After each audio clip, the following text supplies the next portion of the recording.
दोस्तों स्टडी 91 के online platform में आप सभी का बहुत बहुत स्वागत है। दोस्तों आज आप सभी के समक्ष इंडियन ज्योग्राफी में अपने अगले लेक्चर को लेकर हाजिर हूं और आज दोस्तों हमारा 399 नंबर का लेक्चर है। जी हां दोस्तों, आज की क्लास अगर आप देखते हैं तो पूरे 11,970 सवाल दोस्तों आपके तैयार हो जाएंगे। अगली क्लास में हम लोग 12,000 सवाल दोस्तों कंप्लीट कर चुके होंगे। ठीक है, जो आज की टॉपिक है दोस्तों, ये टॉपिक है भारत की प्रमुख फसलों के बारे में और आज जो हम डिस्कस करने वाले हैं ये डिस्कस करेंगे तंबाकू और रबड़ से संबंधित सवाल।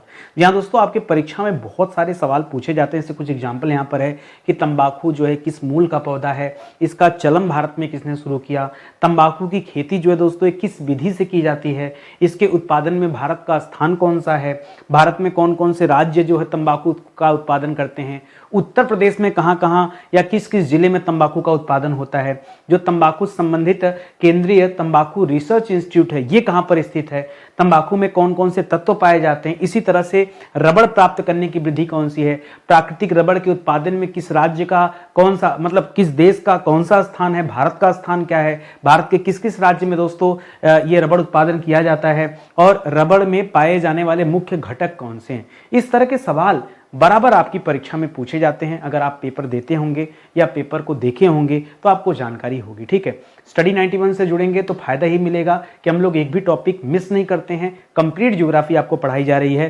331 नंबर से मैंने स्टार्ट किया था, आज हमारा 69 नंबर का वीडियो है। कल हमारा इंडियन ज्योग्राफी में 70 नंबर का लेक्चर होने वाला है। ठीक है, तो चलिए आगे बढ़ते हैं। ध्यान देंगे स्टडी 91 के प्लेटफॉर्म से बहुत सारे कोर्स भी हमने लॉन्च किए हैं। जो हमारा सुपर सेलिंग बैच है दोस्तों, मॉडर्न हिस्ट्री का बैच है, एक बार आप इसका डेमो क्लास देख लीजिए। डेमो आपको फ्री दिया गया, हर एक बैच में दोस्तों डेमो क्लास शामिल है। एक बार आप पढ़ के देखिए, आपका दिल खुश हो जाएगा। आप कहेंगे यार कि इससे बढ़िया मॉडर्न हिस्ट्री पढ़ने का मौका आज तक आपको नहीं मिला होगा जितनी शानदार क्लास यहाँ आपको दी जा रही है। ठीक है, चलिए आइए मुद्दे की बात करते हैं और सवाल स्टार्ट करते हैं। ठीक है, पहला सवाल है कि तंबाकू जो है दोस्तों ये किस मूल का पौधा है। मूल मतलब ये किस देश का पौधा है। ठीक है, ये हमारे यहाँ नहीं था, ये इसकी मूल उत्पत्ति हमारे यहाँ नहीं हुई थी। ये दक्षिणी अमेरिकी देश का पौधा है। कहाँ का पौधा दोस्तों, याद रखेंगे ये जो पौधा है यह दक्षिणी अमेरिकी देश का दोस्तों ये पौधा है। ठीक है, एक तो याद रखिएगा। ठीक है, दूसरा दोस्तों कभी कभी इससे कुल का नाम पूछ लेता है। ठीक है, कि बताइए ये तंबाकू किस कुल का है, तो याद रखेगा दोस्तों आप बताइएगा ये सोलेनेसी कुल का पौधा है। ठीक है, किस कुल का दोस्तों, ये सोलेनेसी कुल का पौधा है। ये तथ्य दोस्तों आप याद रखेंगे। तो यहाँ कम से कम ये 2 लाइन आपको इसके बारे में पता होना चाहिए अगर आप तंबाकू के बारे में पढ़ना शुरू किए तो। ठीक है, अगला सवाल देखिए, क्या भारत में तंबाकू का चलन का मतलब होता है प्रचलन, ये दोस्तों किसने शुरू किया है। तो देखिए ये पौधा तो दक्षिणी अमेरिकी देश का है लेकिन इसका प्रचलन दोस्तों पुर्तगालियों ने शुरू किया। किसने शुरू किया दोस्तों, इसका प्रचलन पुर्तगालियों ने शुरू किया। ये तथ्य आप याद रखेंगे। ठीक है, पुर्तगालियों ने। अच्छा, किसके शासन काल में दोस्तों स्टार्ट किया था, किसके शासन काल में ये तंबाकू का प्रचलन दोस्तों प्रारंभ हुआ था, क्या आपको ये जानकारी है क्या। तो अगर कभी भी सवाल पूछे तो बताएगा जहांगीर के शासनकाल में। ठीक है, हालांकि अकबर के समय में ही इन सबकी एंट्री हो चुकी थी लेकिन जहांगीर के शासनकाल में भारत में पहली बार तंबाकू का प्रचलन हुआ। ये भी आप याद रखेंगे। क्या पता भोले भटके एग्जाम में इस तरह के सवाल बन जाए। आजकल उटपटांग सवाल भी बन रहे हैं, आप देख ही रहे हैं। ठीक है, अगला सवाल दे रहा है कि तंबाकू उत्पादन के लिए आवश्यक भौगोलिक दशाएं दोस्तों कैसी हैं, चाहिए होती है, ये आपको बताना है। ठीक है, भौगोलिक दशाएं दो चाहिए। अब जैसे भौगोलिक दशा पूछा, आपको पता है कि सबसे पहले आपको तापमान बताना है। ठीक है, कि कितना टेम्परेचर दोस्तों इसके लिए चाहिए। तो याद रखिएगा इसके लिए जो टेम्परेचर चाहिए वो 15 से लेकर दोस्तों लगभग 30 डिग्री सेल्सियस तक चाहिए। ठीक है, 15 से लेकर 30 डिग्री सेल्सियस तक इसके लिए टेम्परेचर की जरूरत पड़ती है। और दूसरा पॉइंट है दोस्तों वर्षा। ठीक है, वर्षा दोस्तों कम से कम चाहिए होता है इसके लिए। वर्षा की मात्रा आप कह सकते हैं कि 50 सेंटीमीटर। ठीक है, 50 सेंटीमीटर हो। ठीक है, एकदम न्यूनतम वर्षा की बात होती है यहां पर, ये भी आप याद रखेंगे। ठीक है, लेकिन दोस्तों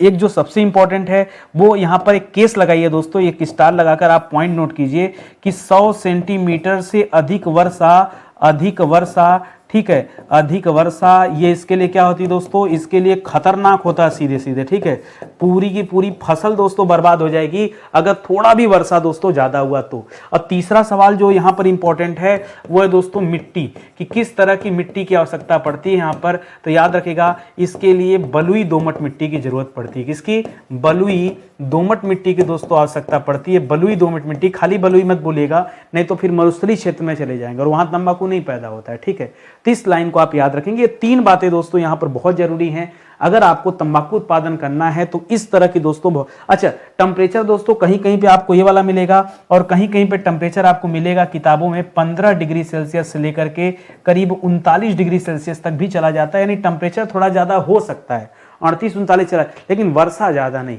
वर्षा भी दोस्तों 50-60 तक रहे, ठीक है, 100 से ज्यादा तो कतई नहीं क्रॉस होना चाहिए, वरना पूरी की पूरी फसल जो है बर्बाद हो जाएगी। ठीक है, आगे बढ़िए। कह तंबाकू की पत्तियों को सुखाने की प्रक्रिया क्या कहते हैं? इस प्रक्रिया को क्या, देखिए तंबाकू जो होता है दोस्तों, तंबाकू का पौधा होता है, ठीक है, तंबाकू का क्या होता है, पौधा होता है। इस पौधे से दोस्तों ढेर सारी पत्तियां निकलती हैं और बाद में उन्हीं पत्तियों को तोड़कर पत्तियों जैसे चाय पत्ती होती है ना, चाय के पौधे जब उगाए जाते हैं तो उसकी भी पत्तियों को तोड़ा जाता है। उसी तरह से दोस्तों पत्तियों को तोड़कर दोस्तों क्या किया जाता है, इन्हें सुखाया जाता है। तंबाकू की पत्तियों को सुखाने की प्रक्रिया को दोस्तों कहा जाता है रचाई। क्या कहा जाता है दोस्तों? इसे नाम दिया जाता है रचाई। ठीक है, तो रचाई कुछ और नहीं दोस्तों, रचाई ये पत्ती सुखाने की प्रक्रिया है, बस इतना से याद रखेंगे, ये पत्ती सुखाने की प्रक्रिया। अगला सवाल भी दोस्तों दे रहा है, करेक्ट, तंबाकू में ये जो रचाई किया जाता है ये क्यों किया जाता है, इसका उद्देश्य क्या है, किस वजह से दोस्तों रचाई होती है? तो इसके दोस्तों 2-3 कारण है रचाई करने के, वो जरा आप कारण समझिएगा। पहला, ठीक है, रचाई करने से दोस्तों तंबाकू में उसका सुगंध दोस्तों मेंटेन हो जाता है। ठीक है, दूसरा दोस्तों तंबाकू का रंग दोस्तों बहुत मायने रखता है। ठीक है, तंबाकू का रंग दोस्तों उस पत्ती को सुखाने की वजह से दोस्तों आ जाता है, उसमें रंग आ जाता है, जिस तरह के वांछित रंग की आवश्यकता लोगों को पड़ती है उस तरह के वांछित रंग यहाँ पे देखने को मिलते हैं, गंध मिलता है। और दोस्तों तीसरा है लचक, पत्तियों में क्या आ जाता है दोस्तों, लचक के गुण आ जाते हैं। ठीक है, लचक के गुण आ जाते हैं जो कि लंबे समय तक तंबाकू को सही रखते हैं। ठीक है, वरना खराब भी हो सकता है। तो ये आप तथ्य याद रखेंगे, आप तंबाकू के बारे में पढ़ रहे हैं तो इतनी बातें आपको याद होनी चाहिए। अगले सवाल पर आइए दोस्तों, कह तंबाकू की पत्तियों का उपयोग दोस्तों कहां पे किया जाता है? यही सब पूछना रह गया है। अरे तंबाकू की पत्तियों से क्या बनाया जाता है दोस्तों? सबसे पहले तो लिख लीजिए, उससे सिगरेट बनाया जाता है। सिगरेट के साथ साथ दोस्तों उसका प्रयोग आप सिगार में भी देखते हैं, इसका प्रयोग दोस्तों बीड़ी में भी होता है, इसका प्रयोग दोस्तों आजकल शादी विवाह में हुक्का कल्चर आ गया है तो हुक्के में भी दोस्तों इसका प्रयोग किया जाता है ना। और चुरुट का नाम सुने हैं क्या? चुरुट, जरा अपने दादाजी से पूछिएगा, जो कोई बुजुर्ग होगा वो बताएगा चुरुट के बारे में, चुरुट में किया जाता है। इसके अलावा पान वगैरह में दोस्तों थोड़ा बहुत कर लिया जाता है। इसके अलावा सूंघनी होता है। ठीक है, सूंघनी, सूंघा जाता है, एक अजीब तरह का लत लोगों को होता है, वो सूंघने का लत होता है। ठीक है, वो लेते नहीं है, वो सूंघते हैं। ठीक है, तो सूंघनी के रूप में भी दोस्तों यूज किया जाता है। तो ये सब दोस्तों इसका यूज है। ठीक है, कह रहा तंबाकू के अन्य उपयोग बताइए। इतना उपयोग बता दिया, अब अन्य उपयोग क्या बताना भैया? आइए मैं आपको अन्य उपयोग में बताता हूं कि जो तंबाकू के पौधे का जो तना होता है, या तना से ही दोस्तों, तना का ही हिस्सा जो होता है उसे डंठल कहते हैं। इस डंठल का दोस्तों 2 यूज कर लेते हैं। ठीक है, तंबाकू के पत्ती का तो आप यूज कर चुके हैं, ये जो डंठल बचता है ना, ठीक है, उस डंठल का इस्तेमाल दोस्तों पोटास उर्वरक के रूप में किया जाता है। ठीक है, पोटास उर्वरक के रूप में दोस्तों किया जाता है। पहला पॉइंट याद रखेगा, वो जो डंठल है ना उसका भी पोटास उर्वरक के रूप में लिया जाता है। ठीक है, इसके अलावा दोस्तों इसका उपयोग हम कीटनाशक के रूप में करते हैं। ठीक है, कीटनाशक के रूप में कैसे किया जाता है? उसका चूर्ण बनाकर, ठीक है, चूर्ण बनाकर यानी उस डंठल को पीस कर चूर्ण बना दिया जाता है और उससे कीटनाशकों को मारने में दोस्तों सहायता मिलती है। ये तंबाकू का यूज है, ये आपको नहीं पता होगा। बीड़ी सिगरेट तो आम बात है भाई, ये तो पता चल ही जाएगा। ठीक है, लेकिन अगर ऑप्शन परीक्षा में यहां से बन जाए ना तो ये जो मैंने पोटास वाली बात बताई ये बहुत कम लोग जानते हैं। ठीक है, कर तंबाकू की खेती जो है दोस्तों ये किस विधि से की जाती है? तो जैसे चावल आप जानते हैं ना, चावल नहीं धान की बात करते हैं। धान की खेती दोस्तों क्या होता है? धान की खेती में आपको पता होगा यहां रोपाई होता है। ठीक है, रोपाई का मतलब क्या दोस्तों? धान के पौधे पहले नर्सरी में बोए जाते हैं या कहीं भी, फिर वहां से उखाड़ ला करके दोबारा उनकी रोपाई किया जाता है। ये प्रक्रिया उसी तरह से दोस्तों तंबाकू का भी होता है, सेम। ठीक है, तो यहां आप कह सकते हैं रोपण विधि। कौन सी विधि दोस्तों? ये रोपण विधि द्वारा दोस्तों इनकी बुआई की जाती है, खेती की जाती है तंबाकू की। ये बहुत कम बच्चे जानते हैं, लोगों को लगता होगा बीज छींट दिया जाता होगा, बट ऐसा नहीं है। ठीक है, जब आप पढ़ ही रहे हैं तो आप ढंग से पढ़िए ना। अगला सवाल दे रहा है कि वर्तमान में तंबाकू उत्पादन में भारत का स्थान दोस्तों कौन सा है। तो याद रखिएगा तंबाकू उत्पादन में जो पहला स्थान है दोस्तों वो चीन देश का है, ठीक है, और जो दूसरा स्थान है दोस्तों वो अपने भारत देश का है, और यही आपसे पूछ रहा है। तो पूछेगा परीक्षा में तो बता दीजिएगा भारत। बहुत पहले, ठीक है, पहले दोस्तों यह आंकड़ा अलग था, पहले दोस्तों यह आंकड़ा अलग था। पहले 1 नंबर पे चीन आता था, 2 नंबर पे दोस्तों ब्राजील देश आता था, ठीक है, ब्राजील आता था, और 3 नंबर पे दोस्तों भारत आता था। लेकिन अब भारत जो है ब्राजील को पीछे करके दूसरा नंबर आ गया है, ठीक है। तो चीन अभी भी पहले रैंक पर है और भारत जो है दोस्तों इसका स्थान दूसरा है, ठीक है। कह रहा कि तंबाकू के पौधे को तैयार होने में दोस्तों कितना समय लगता है, ठीक है। तो याद रखिएगा इसका जो पौधा होता है ना, ये 2 वैरायटी का तंबाकू का पौधा होता है और दोनों के लिए समय अलग अलग होता है। एक जो भारत में ज्यादा यूज होता है वो ज्यादा समय में तैयार होता है। तो एक आप ऐसे लिख लीजिए, एक होता है वर्जीनिया तंबाकू, ठीक है, यहां लिख लीजिए, वहां हटेगा नहीं, ठीक है। एक होता है वर्जीनिया तंबाकू, ठीक है। वर्जीनिया जो तंबाकू होता है दोस्तों इसको पकने में लगभग 70 दिन का समय लगता है। कितना? 70 दिन का। और एक भारत के लिए दोस्तों यूज होता है हुक्का तंबाकू, ठीक है, हुक्का तंबाकू, इसको पकने में दोस्तों उसका 2 गुना दिन लगता है। तो वहां 70 था तो 70 गुना 150 हो जाएगा, ठीक है, 140 हो जाएगा। लेकिन आप यहां पर मोटी मोटा दोस्तों 150 दिन नोट कर लीजिए। ये हुक्का तंबाकू नहीं, इसको बीड़ी तंबाकू बोलते हैं, हुक्का नहीं, ठीक है, इसको बोलते हैं बीड़ी तंबाकू। क्या बोलते हैं? बीड़ी तंबाकू बोलते हैं। तो इसे दोस्तों आप याद रखेंगे, 2 वैरायटी के तंबाकू हैं, ठीक है। जब आप पौधे के बारे में पढ़ रहे हैं तो ये जानिए कि कितने समय में दोस्तों अगर तंबाकू की खेती की जाए तो दोस्तों ये काम हो जाएगा। तो इसको आप याद रखेंगे, 2 वैरायटी हैं, दोनों के अलग अलग उत्तर होंगे। करा भारत में उगाई जाने वाली जो तंबाकू की प्रमुख किस्में हैं, ये कौन सी वाली दोस्तों टाइप जो है भारत में उगाई जाती है? तो याद रखेगा यहाँ पे 2 चीजें हैं, एक निकोटियाना टोबैको है, ठीक है, नोट कीजिएगा, एक का नाम है निकोटियाना, ठीक है, निकोटियाना, थोड़ा कठिन लग रहा है ना। टोबैको दोस्तों नाम है, तंबाकू को तो ही दोस्तों टोबैको कहा जाता है, ठीक है। अब ये है, और इसमें दोस्तों 2 चीजें आप याद रखिएगा, यहां पे आप 2 बातें ध्यान दीजिएगा, बहुत बहुत इंपॉर्टेंट बात मैं आपको बताने जा रहा हूं दोस्तों। ये इसका उत्पादन इसका जो क्षेत्र है दोस्तों, ठीक है, इसका जो क्षेत्र जहां बुआई होता है वो 10% पर बुआई होता है, जबकि उत्पादन इसका कितना होता है दोस्तों? 90%, ठीक है। उत्पादन में 90% का योगदान, जबकि क्षेत्र देख रहे हैं दोस्तों, क्षेत्र खाली 10% है, क्षेत्र 10% है और उत्पादन दोस्तों 90% है। इसी के अपोजिट जब आप दोस्तों दूसरा वाला हिस्सा पढ़ते हैं, ठीक है, एक तो निकोटियाना टोबैको हो गया, दूसरे का नाम भी निकोटियाना ही है, कंफ्यूज मत होइएगा। निकोटियाना इसलिए कहा गया कि तंबाकू के अंदर जो निकोटीन पाया जाता है, इस वजह से दोस्तों उसे निकोटियाना कहा जा रहा है, ठीक है। तो निकोटियाना, इसका नाम है रस्टिका, निकोटियाना रस्टिका। और यहां भी दोस्तों 2 बातें हैं, क्या बातें हैं दोस्तों? 2। तो इसको याद रखेगा, इसका जो क्षेत्रफल है इसको 90% क्षेत्र बोया जाता है, लेकिन उत्पादन हमें कितना प्राप्त होता है दोस्तों? सिर्फ 10% ही उत्पादन हो पाता है, ठीक है। तो दोनों दोस्तों एक दूसरे के अपोजिट हैं। ये वाली बात आपको दोस्तों अपने दिमाग में बिठानी पड़ेगी, अच्छे से ध्यान रखना पड़ेगा। 2 वैरायटी हैं, मैंने क्या क्या बताया? एक निकोटियाना टोबैको बताया, एक निकोटियाना रोबस्टा बताया, ठीक है। रोबस्टा दोस्तों ये नाम आप काफी में भी पढ़ते हैं, वो रोबस्टा था, ये रस्टिका है, ठीक है, ये रस्टिका है। एक रोबस्टा काफी आप पढ़ते हैं, कंफ्यूज मत होएगा। रोबस्टा पूछे तो काफी का अरेबिका हो गया, रोबस्टा हो गया, वो सब दोस्तों काफी की वैरायटी आगे हम पढ़ेंगे, ठीक है। यहां दोस्तों रस्टिका बोलते हैं इसे, ठीक है।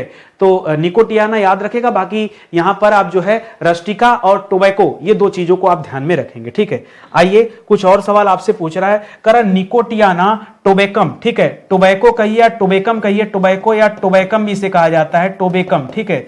निकोटियाना टोबैकम ये वही है दोस्तों जिसका सबसे ज्यादा भारत में यूज होता है। जो आप बीड़ी सिगरेट में देखते हैं ना, यही वाला रहता है। ये जो रस्टिका है ये सूंघने वगैरह में यूज होता है, या जो हुक्का होता है ना, हुक्का पीने का लोग कहते हैं हुक्का पीने से कम जो है निकोटीन शरीर में जाता है, तो हल्का वाला ये है, ये खतरनाक वाला है, ये हल्का वाला है। तो लिख रहा है निकोटियाना टोबैकम का उपयोग दोस्तों कहां पर होता है? ये जितना भी बीड़ी सिगरेट सिगार आप देखते हैं ना, चाहे आप सिगार देख रहे हैं, चाहे दोस्तों आप सिगरेट देख रहे हैं, चाहे आप बीड़ी देख रहे हैं, ठीक ठीक है। ये सब जो आप देखते हैं दोस्तों, इसमें इसी का यूज किया जाता है, ठीक है। किसका? निकोटियाना टोबेकम का यूज किया जाता है, और ये क्षेत्र केवल 10% क्षेत्र पर दोस्तों होता है, और उत्पादन दोस्तों 90% होता है, ठीक है। इसको याद रखेंगे। और जो दूसरा वाला दोस्तों निकोटियाना रस्टिका देख रहे थे आप, ठीक है, ये रस्टिका का उपयोग कहां होता है दोस्तों? तो रस्टिका का उपयोग दोस्तों ये या तो सुंघनी के रूप में होता है, और या तो दोस्तों हुक्का के रूप में किया जाता है, हुक्का, ठीक है। तो जो आप हुक्के में दोस्तों फ्लेवर वाला मिलता है ना, वो रस्टिका होता है। वो क्या होता है दोस्तों? रस्टिका। और आजकल दोस्तों इसको चबाया भी जाता है, ठीक है, चबाने में, ठीक है, चबाया जाता है। आप देखते होंगे दोस्तों, जो गुटखा वगैरह में दोस्तों रहता है ना, उस पर छपा रहता है कि भाई इसमें जो है तंबाकू है, ठीक है। तो वो चबाने में जो यूज होता है वो भी दोस्तों ही वाला रहता है, इसको आप ध्यान रखेंगे, ठीक है। आगे बढ़िए। करा भारत के प्रमुख तंबाकू उत्पादक दोस्तों राज्य कौन से हैं? तो आपको भरोसा नहीं होगा दोस्तों, सबसे ज्यादा तंबाकू उत्पादन ये गुजरात राज्य करता है।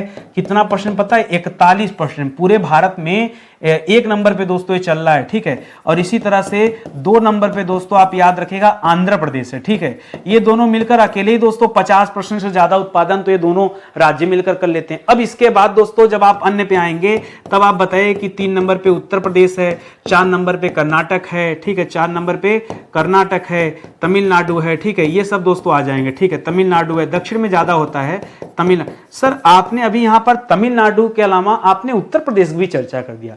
क्या सर उत्तर प्रदेश में भी तंबाकू की खेती की जाती है? बिल्कुल की जाती है सर, हमने तो कभी नहीं सुना। अरे तो गुप्ता जी आए ना आपको सुनाने, मैं सुना रहा हूं आपको कहां कहां होता है, ठीक है। तो उत्तर प्रदेश में दोस्तों वो कौन कौन से जिले हैं जहां तंबाकू उत्पादन किया जाता है? तो आप उसका नाम जरा याद रखिएगा। पहला नाम याद रखिएगा फर्रुखाबाद, ठीक है, पहला नाम। अच्छा आपके नजदीक बताऊं क्या?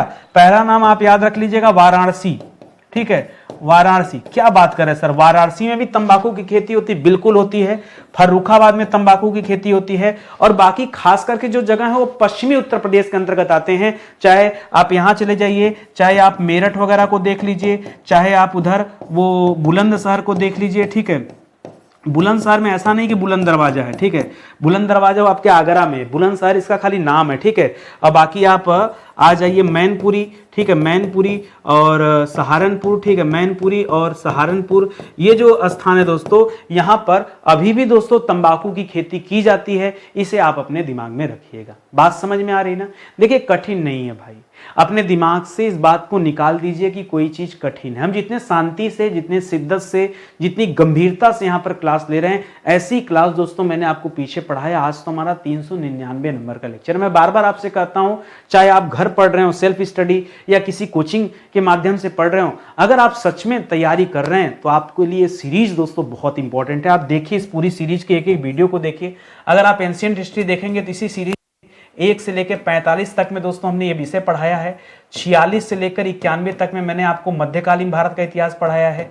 92 से लेकर दोस्तों पूरे 150 लेक्चर तक हमने मॉडर्न हिस्ट्री पढ़ाया है। 151 से लेकर 230 तक हमने संविधान पर चर्चा किया। 231 से लेकर 330 तक हमने विश्व के भूगोल पे चर्चा किया। 331 से लेकर आज आप 399 पे चल रहे हैं, और ये अभी इंडियन ज्योग्राफी है और ये अभी चल ही रहा है, समाप्त नहीं हुआ है। जो समाप्त हुआ वो ये 5 विषय हैं दोस्तों जो पूरी तरह से समाप्त हुए हैं। तो आप आइए, आपका स्वागत है। प्लेलिस्ट में जाइए और एक एक वीडियो देखिए दोस्तों, आपको फायदा बहुत मिलेगा, ठीक है। आगे बढ़ा जाए, अपने अगले सवाल पर आते हैं। चलिए अगला सवाल दे रहा दोस्तों कि तंबाकू का प्रति हेक्टेयर उपज यदि देखा जाए, प्रति हेक्टेयर मतलब 1 हेक्टेयर में सर्वाधिक उत्पादन, ठीक है। तो याद रखेगा प्रति हेक्टेयर सर्वाधिक उत्पादन, ठीक है, प्रति हेक्टेयर तंबाकू का सर्वाधिक उत्पादक राज्य, ठीक है, तंबाकू का सर्वाधिक उत्पादन दोस्तों ये किस राज्य में होता है? यही आपसे पूछ रहा है। आपको भरोसा नहीं होगा, ये होता है दोस्तों उत्तर प्रदेश में। मैं भी पढ़ा ना, मैं भी चौंक गया, ठीक है, मैं पढ़ा तो मैं भी चौंक गया कि ऐसा कैसे, ठीक है। लेकिन अब यही जवाब है तो इसके लिए आप कुछ बदलाव नहीं कर सकते, ठीक है। जो दिया गया एकदम परफेक्ट है, ठीक है। आगे देखिए, करा उत्तर प्रदेश में लोकप्रिय तंबाकू दोस्तों कौन सा है? कौन सा तंबाकू दोस्तों उत्तर प्रदेश में लोकप्रिय सबसे ज्यादा यूज होता है, उसका नाम आपको बताना है। तो याद रखिएगा ये जो हुक्का तंबाकू है सबसे ज्यादा यहां यही वाला चलता है, हुक्का तंबाकू, ठीक है। हुक्का तंबाकू जो रस्टिका वाला आपने पढ़ा वो वाला, ठीक है। इसके अंतर्गत आपने क्या पढ़ा? इसके अंतर्गत आपने क्या पढ़ा था? ठीक है, निकोटियाना रस्टिका, ठीक है, निकोटियाना रस्टिका का नाम पड़ा था ना, ये वाला दोस्तों, ये सबसे ज्यादा उत्तर प्रदेश में यही वाला चलता है। ठीक है, एक सवाल, एक चीज अगर आपसे मान लीजिए कभी पूछे कि सर्वाधिक तंबाकू का उपभोग दोस्तों यह किस देश में होता है, ठीक है, उपभोग के मामले में तो याद रखेगा सबसे ज्यादा उपभोग होता है इंडोनेशिया में। ठीक है, इंडोनेशिया की 71% जो जनसंख्या है दोस्तों वो तंबाकू का उपभोग करती है, 71%। ठीक है, और दूसरे नंबर पे जो आंकड़ा है दोस्तों ये म्यांमार का आंकड़ा है, वहां की दोस्तों लगभग 40% जनसंख्या दोस्तों तंबाकू का उपभोग करती है। अगर मैं दोस्तों ही आपसे भारत की बात करूं कि भारत की कितनी जनसंख्या दोस्तों तंबाकू का उपभोग करती है, तंबाकू का उपभोग दोस्तों करती है, तो याद रखिएगा भारत में अभी ये आंकड़ा उतना ज्यादा नहीं है, ये आंकड़ा दोस्तों लगभग 28% के आसपास है। ठीक है, लगभग 28% दोस्तों भारत की जनसंख्या में लोग हैं जो इसका उपभोग करते हैं, इसको ध्यान रखेंगे। करा केंद्रीय तंबाकू रिसर्च इंस्टीट्यूट दोस्तों कहाँ है, जिसे CRTI कहते हैं, तो ये दोस्तों राजमुंदरी में। कहाँ पर दोस्तों, ये राजमुंदरी में है। ठीक है, राजमुंदरी, और राजमुंदरी दोस्तों कहाँ पड़ता है, ये कोयम्बटूर के पास में स्थित है। कहाँ पर दोस्तों, कोयम्बटूर के पास स्थित है। या फिर आप अगर राज्य वाइज बात करेंगे तो याद रखिएगा ये आंध्र प्रदेश में स्थित है। ठीक है, आंध्र प्रदेश राज्य में स्थित है दोस्तों राजमुंदरी। ठीक है, इसे आप ध्यान देंगे। ठीक है, जहां पर केंद्रीय तंबाकू रिसर्च इंस्टीट्यूट बना हुआ है जो इस तंबाकू पर रिसर्च करता रहता है। ठीक है, आगे बढ़िए। करा तंबाकू में पाए जाने वाले दोस्तों तत्व कौन कौन से हैं ये बताइए। तो सबसे पहला ही तत्व क्या है दोस्तों, निकोटीन, तभी तो इसे निकोटियाना कहा गया। तो सबसे पहला तत्व क्या है दोस्तों, याद रखिए इसमें निकोटीन पाया जाता है, पहला पॉइंट याद रखेगा। दूसरे नंबर पे याद रखेगा दोस्तों इसमें कार्बन मोनोऑक्साइड पाया जाता है, कार्बन मोनोऑक्साइड पाया जाता है। ठीक है, बहुत खतरनाक है दोस्तों ये कार्बन मोनोऑक्साइड को CO लिखते हैं। ठीक है, CO से रिप्रेजेंट किया जाता है। और तीसरे नंबर पर दोस्तों टार क्या पाया जाता है, टार।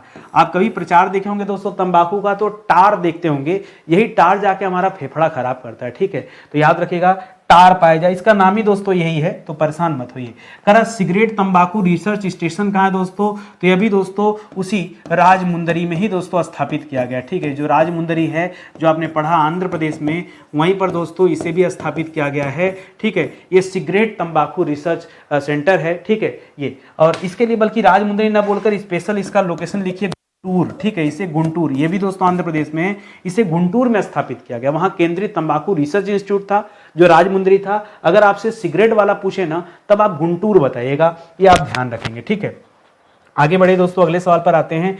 करा रबड़ जो है दोस्तों ये विषुवत-रेखी जलवायु का पौधा है, तो हो सकता है परीक्षा में यहीं से दोस्तों सवाल बन जाए। ठीक है, तो इसको बड़े अच्छे से ध्यान दीजिएगा कि जो रबड़ है ये विषुवत-रेखी जलवायु का पौधा है। करा जिसका मूल स्थान दोस्तों कहाँ है, ये रबड़ दोस्तों कहाँ का पौधा है। जिस तरह से आपने तंबाकू के बारे में पढ़ा कि वो दक्षिण अमेरिकी पौधा है और सोलेनेसी कुल का पौधा, उसी तरह से जो रबड़ है ये कहाँ का पौधा दोस्तों, यह भी दक्षिण अमेरिकी देश का पौधा है। ठीक है, यह भी दक्षिणी अमेरिकी देश का पौधा है, पहले याद रखेगा। और इसे अमेजन के जंगल में दोस्तों पाया जाता है। कहां पर दोस्तों, अमेजन के जंगल में कुछ स्पेशल वृक्ष होते हैं दोस्तों, उसी वृक्ष से दोस्तों इसे पैदा किया जाता, निकाला जाता। और अमेजन के जो जंगल हैं दोस्तों ये किस देश में स्थित हैं, तो याद रखेगा इसका सबसे बड़ा हिस्सा जो है ब्राजील में है। तो आप ब्राजील यहां जवाब दे सकते हैं। ठीक है, मैं रबड़ की बात कर रहा हूं, इसको याद रखेंगे। रबड़ में हम प्राकृतिक रबड़ की बात कर रहे हैं, हम कृत्रिम रबड़ की बात नहीं कर रहे हैं। कृत्रिम रबड़ अलग हो जाएगा, प्राकृतिक अलग हो जाएगा। ठीक है, करा रबड़ प्राप्त करने की जो विधि है दोस्तों उस विधि को क्या कहते हैं, तो उसका नाम है दोस्तों टैपिंग विधि। क्या नाम है दोस्तों, रबड़ प्राप्त करने की जो विधि है वो विधि कौन सी है, वो टैपिंग विधि दोस्तों से कहा जाता है, तो ये भी ध्यान दीजिएगा। करा भारत में रबड़ के पौधे की शुरुआत कब किया गया और किसके द्वारा किया गया। ठीक है, रबड़ के पौधे की शुरुआत दोस्तों कब और किसने किया है, तो अगर कब पूछेगा मतलब सीधा सीधा सन की बात कर रहा है। याद रखेंगे 1895 ईस्वी में दोस्तों इसकी शुरुआत हुई है। आपको पता हो ना हो 1895 में पंजाब नेशनल बैंक की स्थापना हुआ था और यह स्थापना किया था लाला लाजपत राय जी ने। किसने किया था, लाला लाजपत राय जी ने दोस्तों पीएनबी का स्थापना किया है 1895 में। उठा के डेटा चेक कर लीजिएगा, ठीक है। वही साल है, जब आप सवालों को कनेक्ट करके पढ़ेंगे तभी याद होगा। अगला सवाल, ये किसके द्वारा दोस्तों स्टार्ट किया गया, ठीक है। तो एक कोई करके मार्क्विस करके था, ठीक है, मार्क्विस करके उसे कहा जाता है, ठीक है। मार्क्विस ने दोस्तों इसे शुरू किया था, बड़ा अच्छा सा नाम है, मैं स्किप कर रहा हूं। और इसे केरल के पहाड़ी ढालों पर उगाया गया था, ठीक है। केरल के पहाड़ी ढालों पर दोस्तों, पहाड़ी ढालों पर सर्वप्रथम दोस्तों इसे उगाया गया था। भारत में रबड़ की खेती दोस्तों वहीं से प्रारंभ होती, इसीलिए आज भी आप देखेंगे तो रबड़ की सबसे ज्यादा खेती वो केरल राज्य में ही होती है। करा रबड़ की खेती कैसे की जाती है, ठीक है। रबड़ की खेती दोस्तों कैसे की जाती है, तो रबड़ की खेती के लिए दोस्तों स्पेशली एक वृक्ष होता है, कभी कभी उसका नाम पूछ लेते हैं। अच्छा नहीं, ये पूछ रहा है ना, सबसे पहले याद रखेगा सर्वप्रथम इसे नर्सरी में उगाते हैं, ठीक है। सर्वप्रथम इसे क्योंकि यह शुरुआत पूछ रहा है ना, नर्सरी में क्या करते हैं दोस्तों, उगाते हैं, ठीक है। नर्सरी माने जान रहे हैं ना, किसी छोटे स्थान पर, जैसे भैया इन सब की रोपाई जैसे होती है, जैसे आप पीछे धान वाला पढ़े उसको भी नर्सरी में उगाया जाता है, पीछे आप तंबाकू पढ़े उसको भी पहले नर्सरी या कहीं भी उगा सकते हैं, ऐसा नहीं कि नर्सरी में खाली उगाना होता है। तो वहां पहले उगाया जाता है और बाद में दोस्तों इसकी रोपाई होती है, ठीक है। बाद में रोपाई हो जाती है, जब ये थोड़े बड़े हो जाते हैं ना तब इनकी रोपाई होती है। ठीक वैसे धान का भी होता है, ठीक वैसे तंबाकू का भी होता है, ठीक है। और जो बात है दोस्तों रबड़ प्राप्त करने की, तो वो एक अलग चीज है, ठीक है। कारण रबड़ के पौधे से प्राप्त जो दूध होता है दोस्तों, उस दूध में क्या मिलाकर दोस्तों रबड़ बनाया जाता है, उस दूध में हम कौन सा एलिमेंट मिलाते हैं और तब जाकर ये रबड़ तैयार होता है दोस्तों। तो याद रखेगा उसमें आप बताइएगा एसिटिक एसिड, क्या मिलाया जाता है दोस्तों, उसमें एसिटिक एसिड मिलाकर दोस्तों ये रबड़ जो है तैयार किया जाता है, ठीक है। तो पहले दूध जो प्राप्त होता है पौधों से, उस दूध में दोस्तों इस एसिटिक एसिड को मिलाते हैं और उसके बाद दोस्तों क्या करते हैं, इसे तैयार किया जाता है। बात आपको समझ में आ रही है ना, ऐसा कुछ भी कठिन नहीं दोस्तों, बस आराम से आप देखिए, ठीक है। और एक चीज और बताता है दोस्तों, टैपिंग के अलावा ना आप लिख लीजिए जंगली वृक्षों से पाए जाते हैं, ठीक है। एक जंगली वृक्ष होता है इनका, ठीक है। ये जो पौधा होता है आगे चल के ही जंगली वृक्ष का दोस्तों रूप ले लेता है, ठीक है। उसका नाम भी क्योंकि ब्राजील से शुरुआत हुआ है तो कुछ करके ब्राजीलिनियस करके उसका नाम है, ठीक है। मुझे थोड़ा सा याद नहीं आ रहा है, तो इसे आप ध्यान दीजिएगा, आप कमेंट कीजिए, ठीक है। इसी तरह उसका नाम है। करा भारत में सबसे बड़ा रबड़ उत्पादक राज्य कौन सा दोस्तों, तो आप नंबर 1 पर याद रखेगा, सबसे ज्यादा रबड़ का उत्पादन दोस्तों साउथ में ही ज्यादा होता है, तो साउथ में भी दोस्तों केरल सबसे ज्यादा उत्पादन करता है, तो पहले तो आप इसे याद रखेगा। और इसके अलावा और उत्तर भारत में आने की जरूरत नहीं, पूर्वोत्तर में जाइए आप, मिजोरम साइड जाएंगे तो वहां भी दोस्तों खूब होता है, ठीक है। तो यहां पर इसको याद रखेगा। बाकी आप कर्नाटका साइड चले जाएंगे या फिर दोस्तों आप चले जाएंगे उधर पूर्वोत्तर भारत में, ठीक है, उधर भी दोस्तों रबड़ की खेती की जाती है, ठीक है। आइए आगे देखते हैं दोस्तों, अगला सवाल दे रहा है, अगला सवाल है असम वगैरह भी हो जाएगा यहाँ पे, अभी लिख देता हूं, भी आगे आएगा सवाल। करा भारत विश्व में प्रमुख प्राकृतिक रबड़ का उत्पादक देश दोस्तों कौन कौन से हैं जो प्राकृतिक रबड़ का उत्पादन करते हैं, तो याद रखेंगे दोस्तों यहाँ पर सबसे ज्यादा रबड़ का उत्पादन कौन करता है दोस्तों, याद रखेंगे इंडोनेशिया करता है। पूरे विश्व में सबसे ज्यादा रबड़ उत्पादन ये इंडोनेशिया हो गया, थाईलैंड हो गया। इंडोनेशिया शायद 2 नंबर पे, 1 नंबर पे थाईलैंड है ना, थाईलैंड कंबोडिया वाला, ठीक है। तो याद रखेगा 1 नंबर पे आपका थाईलैंड हो गया, 2 नंबर पे आपका इंडोनेशिया हो गया। ये सब भारत के पड़ोसी देश ही हैं दोस्तों, और भारत का नाम दोस्तों बाद में आएगा। और 3 नंबर पे दोस्तों वियतनाम याद रखेगा, वियतनाम की राजधानी हनोई है। और 4 नंबर पे दोस्तों याद रखेगा ये भारत है, ठीक है। नंबरिंग मत कीजिए, कभी थाईलैंड आगे चला जाता है, कभी इंडोनेशिया आगे चला जाता है, तो नंबर मत याद रखिए, सीधा 3-4 मुख्य देश याद रखिए जो इसका उत्पादन करते हैं, ठीक है। करा भारत में रबड़ उत्पादक दोस्तों राज्य कौन से हैं, तो बताया तो आपको, ठीक है, कि रबड़ उत्पादन में खास करके दोस्तों अगर दक्षिण भारत में जाएंगे तब तो केरल का नाम आता है। केरल के अलावा दोस्तों मैंने पीछे आपको कर्नाटक भी बताया, कर्नाटक, और लिखने में दोस्तों आप तमिलनाडु वगैरह भी लिख सकते हैं, ठीक है। बाकी मैंने कहा दोस्तों इसके अलावा पूर्वोत्तर आप याद रखेंगे, ठीक है, पूर्वोत्तर भारत याद रखेगा। और जब आप पूर्वोत्तर भारत की बात करते हैं तो आप वहां पे असम याद रख सकते हैं। असम के अलावा मैंने पीछे बताया मेघालय, त्रिपुरा भी याद रख सकते हैं, ठीक है, मेघालय। तो यहां भी दोस्तों रबड़ की खेती की जाती है अगर हम पूर्वोत्तर भारत की बात कर रहे हैं तो, ठीक है। आगे बढ़िए, करा रबड़ के वृक्षों से किस विधि द्वारा प्राकृतिक रबड़ दोस्तों प्राप्त किया जाता है, करा कौन सा मेथड है जिसके, ये भी सवाल हम पीछे पढ़ चुके, टैपिंग मेथड बताया था ना, ये वही टैपिंग मेथड की बात करा दोस्तों, ठीक है। कैसे निकाला जाता है, तो याद रखेगा दोस्तों विधि द्वारा, और टैपिंग विधि माने कुछ होता नहीं। मान लीजिए मैंने शुरू में दिखाया था, दिखा दूं आपको। देखिए ये इस तरह से रबड़ की खेती, रबड़ के ऐसे वृक्ष हैं, ऐसे दोस्तों इन्हीं से रबड़ मिलता है। तो जैसे तने में कुछ जगह छेद कर दिया जाता है, ठीक है, और वहां पर कोई बर्तन लगा दिया जाता है, वहीं से धीरे धीरे आकर के इसमें ये पदार्थ जुड़ता रहता है। बाद में इसमें एसिटिक एसिड मिलाकर दोस्तों इसे तैयार कर लिया जाता है। तो ये दोस्तों इसका एक मेथड होता है जो आपने पीछे पढ़ा, देखा और समझा, ठीक है। और आगे आ जाइए, अगर आप प्राकृतिक रबड़ जो होता है दोस्तों, इसका मुख्य घटक कौन सा होता है? प्राकृतिक रबड़ का दोस्तों क्या पूछा आपसे, मुख्य घटक कौन सा होता है? तो आइसोप्रोपीन याद रखेंगे। क्या याद रखेंगे? आइसोप्रोपीन दोस्तों याद रखेगा, प्रोपीन, ठीक है। आइसोप्रोपीन जो होता है दोस्तों, ये प्राकृतिक रबड़ का मुख्य घटक कहा जाता है दोस्तों, ठीक है। ये भी होता है, प्लस दोस्तों एक और लिख लीजिएगा, पॉली आइसोप्रोपीन, ठीक है, पॉली आइसोप्रोपीन, ठीक है, आइसोप्रोपीन, ठीक है। तो दोनों चीजें दोस्तों आप अपने दिमाग में रखिएगा, एक तो ये वाला भी, और ये जो पॉली आइसोप्रीन है दोस्तों, आइसोप्रीन होता है ना, आइसोप्रीन, प्रोपीन नहीं, आइसोप्रीन, ठीक है, प्रोपीन नहीं, आइसोप्रीन, ठीक है। मुझे भी लगा बड़ा लंबा हो गया, इतना लंबा नाम तो नहीं है, ठीक है।